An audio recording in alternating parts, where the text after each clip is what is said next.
Assalamualaikum warahmatullahi wabarakatuh. Perkenalkan, nama saya Agung Kurniawan, NIM 2014040045. Jurusan Tardis Matematika, Fakultas Tarbiyah dan Keguruan UIN Imam Bonjol Padang. Tujuan saya membuat video ini dalam rangka memenuhi tugas ujian tengah semester mata kuliah strategi pembelajaran yang dosen pengampu yaitu Ibu Nita Putri Utami MPD. Oke teman-teman, perkenalkan, nama saya Agung Kurniawan, NIM 2014040045, jurusan Tardis Matematika, Fakultas Tarbiyah Keguruan UIN Imam Bonjol Padang. Baik, adapun yang dibahas pada kesempatan kali ini yaitu strategi pembelajaran matematika. Dalam strategi pembelajaran matematika terdapat 8 materi yang akan dibahas pada kali ini. Yang pertama yaitu hubungan antara metode, model, teknik, taktik, pendekatan, dan strategi. Yang kedua, strategi belajar mengajar. Yang ketiga, analisis psikologi tingkah laku. Yang keempat, aliran psikologi kognitif.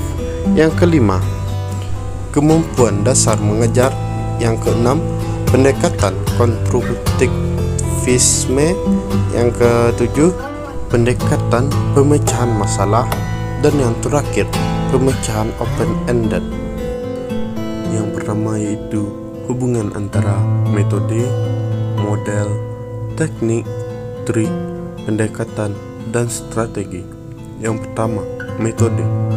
Metode merupakan langkah operasional dalam strategi pembelajaran yang dipilih dalam mencapai tujuan belajar, sehingga bagi sumber belajar dalam menggunakan suatu metode pembelajaran harus sesuai dengan jenis strategi yang digunakan. Ketepatan penggunaan suatu metode akan menunjukkan fungsionalnya strategi dalam kegiatan pembelajaran. Selanjutnya, pendekatan. Pendekatan pembelajaran dapat diartikan sebagai titik tolak atau sudut pandang kita terhadap proses pembelajaran yang merujuk pada pandangan tentang terjadinya sesuatu proses yang sifatnya masih umum.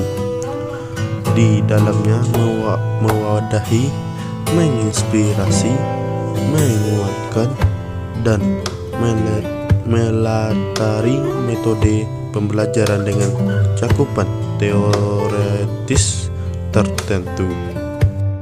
Selanjutnya yaitu taktik. Taktik pembelajaran merupakan gaya seseorang dalam melaksanakan metode atau teknik pembelajaran tertentu secara individu.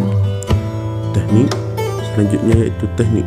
Teknik pembelajaran dapat diartikan sebagai cara yang dilakukan seseorang dalam mengimplementasikan suatu metode secara spesifik. Selanjutnya yaitu strategi. Strategi dalam kegiatan pembelajaran dapat diartikan dalam pengertian secara sempit dan pengertian secara luas. Dalam pengertian secara sempit bahwa istilah strategi itu sama dengan pengertian metode, yaitu sama-sama merupakan secara dalam rangka pencapaian tujuan. Sedangkan pengertian secara luasnya yaitu strategi pembelajaran adalah suatu kegiatan pembelajaran yang harus dikerjakan guru dan siswa agar tujuan pembelajaran dapat dicapai secara efektif dan efisien. Dan yang terakhir adalah modal. Modal interaksi sosial menekankan pada hubungan personal dan sosial kemasyarakatan di antara peserta didik. Modal tersebut berfungsi pada peningkatan kemampuan peserta didik untuk berhubungan dengan orang lain, terlibat dalam proses yang demokratis dan bekerja secara produktif dalam masyarakat. Modal ini didasarkan oleh teori belajar Gestalt. Modal interaksi sosial meningkat beratkan pada hubungan yang harmonis atau individu dengan masyarakat. Masuk ke materi kedua, yaitu strategi pembelajaran. Strategi adalah upaya usaha untuk mencapai tujuan keberhasilan, kesuksesan, dan kemenangan.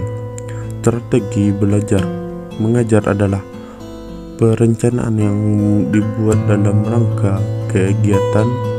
Proses belajar mengajar diterapkan dengan menggunakan metode atau strategi tertentu dengan manfaat berbagai sumber daya untuk mencapai tujuan yang telah ditentukan. Ada 3 jenis strategi pembelajaran. Yang pertama, strategi pengorganisasian pembelajaran. 2. Strategi penyampaian pembelajaran. 3. Strategi pengelolaan pembelajaran. Kemudian komponen strategi pembelajaran dapat dibagi menjadi 5, yaitu yang pertama, kegiatan pembelajaran, pendahuluan. Yang kedua, penyampaian informasi.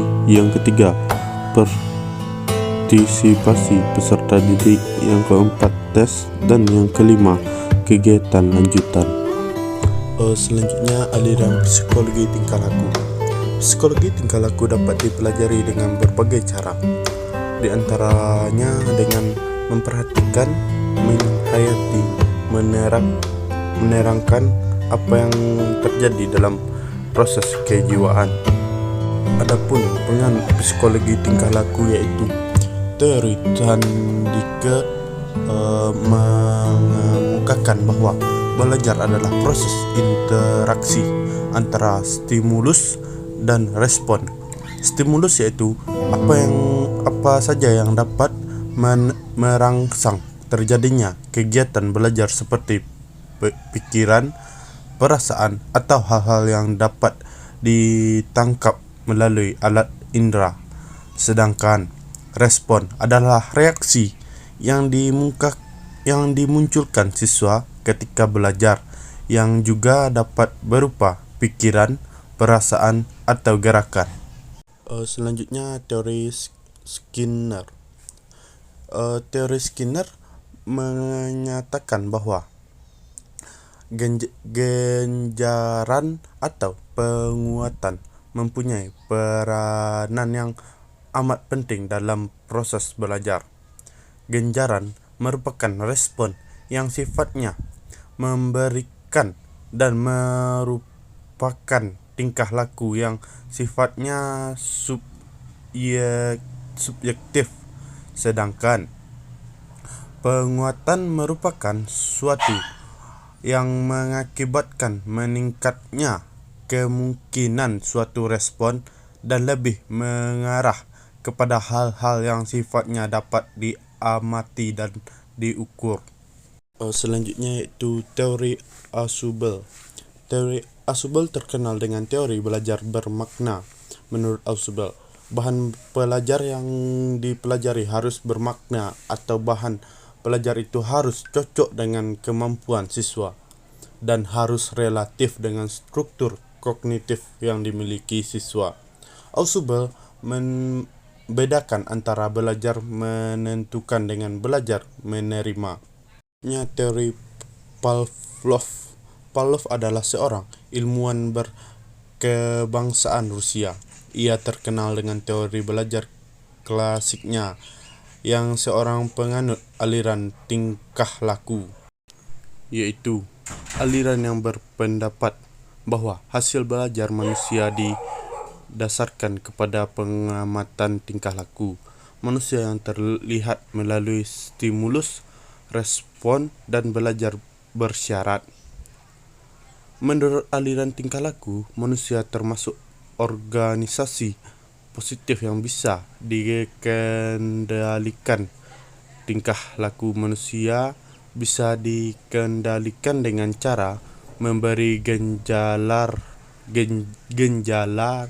dan hukuman. Selanjutnya, aliran latihan mental. Aliran ini berkembang sampai dengan awal abad 20 yang mengemukakan bahwa struktur otak manusia terdiri dari gumpalan-gumpalan otot. Agar ia kuat, maka harus dilatih dengan beban. Makin banyak latihan dan beban yang makin berat, maka otot itu makin kuat pula. Oleh karena itu, jika anak ingin pandai, maka ia harus dilatih dengan otaknya dengan cara banyak berlatih, memahami dan mengajarkan soal-soal yang benar. Makin sukar materi, itu makin pandai pula anak tersebut. Selanjutnya, teori Bandura. Bandura mengemukakan bahwa siswa belajar itu melalui menerima. Pengertian menerima di sini bukan berarti menyontek, tetapi menerima hal-hal yang dilakukan oleh orang lain, terutama guru. Jika tulisan guru baik, guru berbicara sopan santun dengan menggunakan bahasa yang baik dan benar, tingkah laku yang terpuji, menerangkan dengan jelas dan sistematik, maka siswa akan menerimanya. Jika contoh-contoh yang dilihatnya baik, ia pun menerimanya. Dengan demikian, guru harus menjadi model yang profesional. Dan yang terakhir yaitu teori Gagne. Menurut Gagne, dalam belajar matematika ada dua objek yang dapat diperoleh oleh siswa: objek langsung dan objek tidak langsung. Objek tidak langsung antara lain kemampuan menyelidiki dan memecahkan masalah, belajar mandiri, bersikap positif terhadap matematika, dan tahu bagaimana semestinya belajar. Sedangkan objek langsung berupa fakta, keterampilan, konsep, dan aturan. Materi selanjutnya yaitu psikologi kognitif. Adalah suatu ilmu yang mempelajari arus informasi diterima dan ditangkap oleh indera, diproses oleh jiwa seorang dan diendapkan dalam kesadaran, juga diwujudkan melalui tingkah laku atau tindakan. Psikologi kognitif dapat dipandang sebagai studi terhadap proses-proses yang melandasi dinamika mental.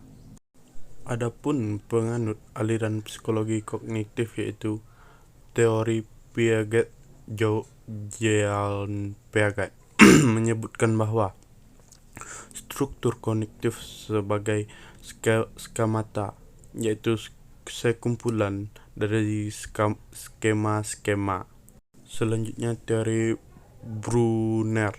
Dalam teori menyatakan bahwa belajar matematika akan lebih berhasil jika proses pelajaran diarahkan kepada konsep-konsep dan struktur-struktur yang terbuat dari dalam pokok bahasa yang diajarkan, di samping hubungan yang terkait antara konsep-konsep dan struktur-struktur. Selanjutnya itu teori Gestalt. Teori ini memiliki pandangan bahwa belajar adalah objek atau periwisata tertentu akan dipandang sebagai suatu keseluruhan yang terorganisasi.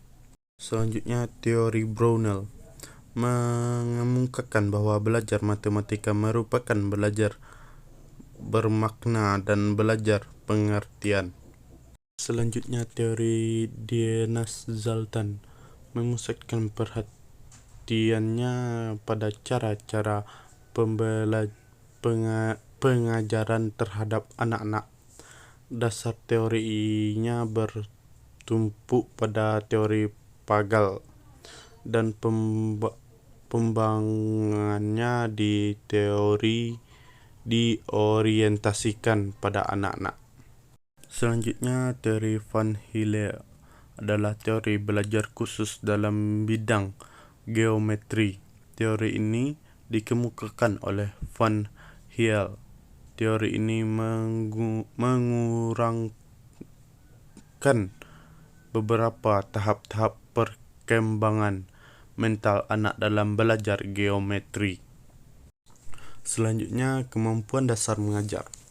Mengajar adalah suatu pekerjaan profesional yang menuntut kemampuan yang kompleks untuk dapat melakukannya. Keterampilan dasar mengajar merupakan satu keterampilan yang menuntut latihan yang terprogram untuk dapat menguasainya. Keterampilan dasar mengajar adalah kemampuan atau keterampilan khusus yang harus dimiliki oleh guru, dosen, atau instruktur agar dapat melaksanakan tugas mengajar secara efektif, efisien, dan profesional. Keterampilan dasar mengajar bersifat generik, yang berarti bahwa keterampilan ini perlu dikuasai oleh semua guru, baik guru TK, SD, SMP, SMA, maupun dosen perguruan tinggi. Ada 10 keterampilan dasar mengajar. Yang pertama, menyusun skenario pembelajaran. Yang kedua, membuka dan menutup pembelajaran. Yang ketiga, menjelaskan. Yang keempat, bertanya. Yang kelima, memberikan penguatan. Yang keenam, menggunakan media dan alat pembelajaran. Yang ketujuh, mengadakan variasi. Yang kedelapan, membimbing diskusi. Yang kesembilan, melakukan penilaian. Dan yang terakhir, mengelola kelas. Pendekatan konstruktivisme. Belajar menurut konstruktivisme adalah suatu proses mengasimilasikan dan mengaitkan pengalaman atau pelajaran yang dipelajari dengan pengertian yang sudah dimilikinya, sehingga pengetahuan dapat dikembangkan. Teori belajar konstruktivisme adalah teori perkembangan mental Piaget, yang disebut juga teori perkembangan intelektual atau teori perkembangan kognitif. Teori konstruktivisme didefinisikan sebagai pembelajaran yang bersifat generatif, yaitu tindakan menciptakan sesuatu makna dari apa yang dipelajari. Kelebihannya yaitu berpikir. Murid berpikir untuk menyelesaikan masalah dan membuat keputusan. Faham, oleh karena murid lebih terlebih secara langsung, mereka akan lebih faham dari boleh mengaplikasikannya dan semua situasi. Ingat, oleh karena mereka terlibat secara langsung dengan aktif, maka mereka akan ingat lebih lama semua konsep. Kemahiran sosial. Kemahiran sosial diperoleh apabila berinteraksi dengan rekan dan guru dalam membina pengetahuan baru. Dan di sini ada juga kekurangannya, yaitu dalam bahasa kekurangan atau kelemahan ini mungkin bisa kita lihat dalam proses belajar, di mana peran guru sebagai pendidik sepertinya kurang begitu mendukung. Selanjutnya, pendekatan pemecahan masalah. Masalah matematika adalah soal-soal matematika yang di dalamnya terdapat pertanyaan tantangan untuk dipecahkan atau dijawab, dan pemecahannya tidak bisa dilakukan dengan secara langsung menggunakan aturan prosedur rutin yang bisa digunakan. Kata masalah di atas yang dimaksud yaitu masalah merupakan masalah bagian seseorang tetapi bukan menjadi masalah bagi orang lain. Ketika seseorang mampu memenuhi tuntutan atau kebutuhan pada suatu tuntutan atau kebutuhan itu bukan menjadi suatu masalah.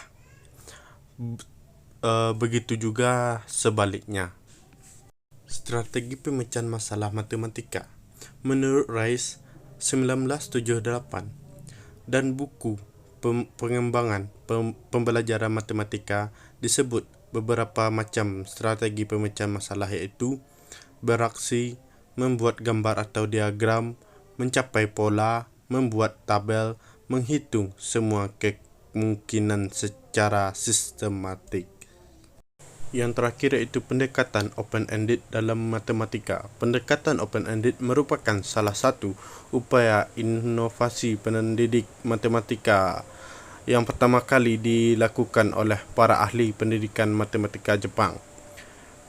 Pembelajaran dengan pendekatan open-ended biasanya dimulai dengan memberikan problem terbuka kepada siswa.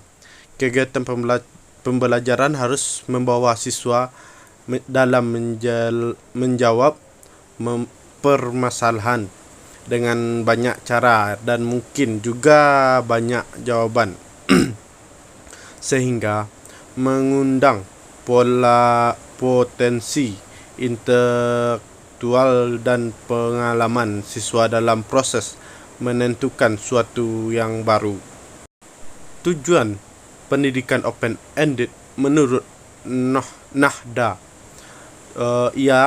ialah untuk membantu mengembangkan kegiatan kreatif dan pola pikir matematika siswa melalui problem solving secara sistematik. Kegiatan matematika dan kegiatan siswa disebut terbuka jika memenuhi 3 kriteria di antaranya, yaitu yang pertama, siswa harus terbuka. Yang kedua, kegiatan matematika adalah ragam berpikir. Yang ketiga, kegiatan siswa dan kegiatan matematika merupakan satu kesatuan. Operasi pendekatan open-ended dalam pembelajaran matematika.